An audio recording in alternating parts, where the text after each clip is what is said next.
یکی از دوستان به من گفت یه خطبه جمعه یکی از علما اختصاص داده که ختم تراویح در تراویح ختم کامل قرآن بدعته، چون پیامبر در زمانش قرآن که کامل نازل نشده بود که ختم کامل بکنه. این دلیل سلف صالح، گذشتگان، صحابه، انصار و مهاجر و رسول الله نگاه بکنید حالشون در رمضان چه بود. در یک رکعت به معین میخوندن. معین یعنی صدها سوره‌ای که 100 تا آیه داره، 200 تا آیه داره، تو یک رکعت میخوندن. ما که همش 10 تا آیه تو یک رکعت میخونیم، یک صفحه. برید حال سلف رو نگاه بکنید که دیگه پاشون ورم میکرد، خون جمع میشد. جوانای ما رو به قرآن آوردن. زشت نیست یه خطبه اختصاص بدیم که اینا ختم تراویح، یعنی اون 3 میلیون تو حرم مکه، اون 1 میلیون خورده تو حرم مدینه و اون همه تو مساجد جوامع کل جهان اسلام، همه بر باطله، همه بر باطله. چطور هم جرأت میکنه که مسجدها رو خالی بکنه، کوچه ها و معابر و تلویزیون ها رو آباد بکنه؟ چرا با تقوا حرف نمیزنن؟ چرا تقوا رو اینا رو رها بکنین، کلام خدا رو نشنوند؟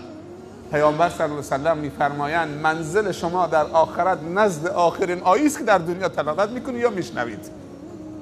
چه میخونید چه میشنوید فرقی نمیکنه.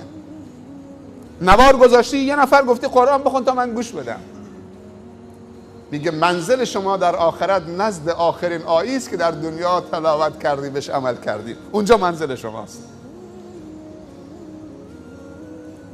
شب عید، این جمعی که اینجا الان هستن شب خیلی هاشون کمتر میان چون یا دانشجو هستن یا ولی شب یک سری جوانهای جدید میان چون که بازاری هستن، حدوداً دیشب 4 صف و نیم 5 صف، اونا یک دست دوباره جوانن، اونا تاجرای مؤمنن که پشت عالمهای مؤمن و باسوادها و تحصیل کرده ها ساپورت میکنن. ما همطور که نیاز داریم عالم جوان و مؤمن تربیت بکنیم، نیاز داریم تاجر جوان و مؤمن تربیت بکنیم که با هم دیگه شریک بشن تو میدان دعوت و نفع نصف بشه. خب از حوصله همه شما تشکر میکنم. بل الحدیث بقیه انشاءالله. در نماز تهجد هم انشاءالله امشب قرار شده 1.5 ساعت جلوتر بیاریم، ساعت 1 انشاءالله خونده بشه. در مسجد الحرام و مسجد نبی تهجد تو 10 شب آخر میخونن، به خاطر که اون 10 شب دیگه باید همه بیدار باشن و سرپنجه‌داری بکنن و پیامبر صلی الله علیه و سلم در مدینه کسی نمیگذاشت که هم خودش و هم اهل خانوادهش و هم اهل مدینه نمیگذاشت کسی بخوابه تو اون 10 شب. و الان در حرمین در 10 شب آخر رمضان برای دریافتن فضیلت شب قدر یه ختم کامل تو اون 10 شب میخونن. یعنی الان فقط نماز تراویح یه ختم میخونن شب 1 جز، اما در 10 شب آخر یه ختم جداگانه برای 10 شب، شبی 3 جز، هر شب 3 جز.